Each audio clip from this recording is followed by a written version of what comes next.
خوشحال سادات څنګه ولې پاکستان ته په غوسه شوی دی؟ دا چې څه یې ویلي دي ملګرو، که تاسو هم غواړئ په پوره جزئیاتو پوه شئ ویډیو تر اخره وګورئ او زموږ چینل هم سبسکرایب کړئ.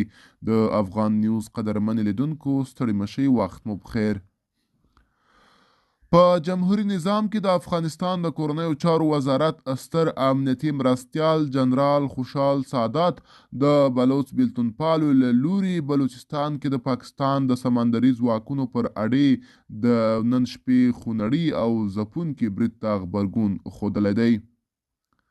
ښاغلي سادات د دې برید په اړه پر خپله ایکس ټولنیزه پاڼه لیکلي، څوک چې د واخان د نیولو خوبونه ګوري اوس بلوچستان له لاسه ورکوي. د جمهوریت نظام د دغه پوځي چارواکي اشاره او ګوتڅنډنه ظاهرا د بلوچستان د اطلاعاتو پخوانی وزیر جان اڅکزي هغو څرګندونو ته ده چې ویلي وو که پاکستان وغواړي د افغانستان واخان هم ولکه کولی شي.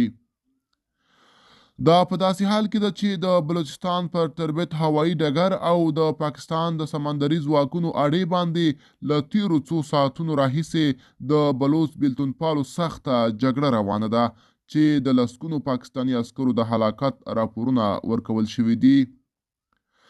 په دې وروستیو کې د بلوچستان مختلفو برخو کې بلوچ بیلتون پالو د پاکستاني ځواکونو پر مراکزو ډلهیز او هدفمند بریدونه زیات کړي دي. ملګرو، دا به زموږ چمتو شوي ویډیو. د لا ښکلي ویډیوګانو لپاره موږ سره پاتې شئ. تر بیا ښه وخت، ښې چارې.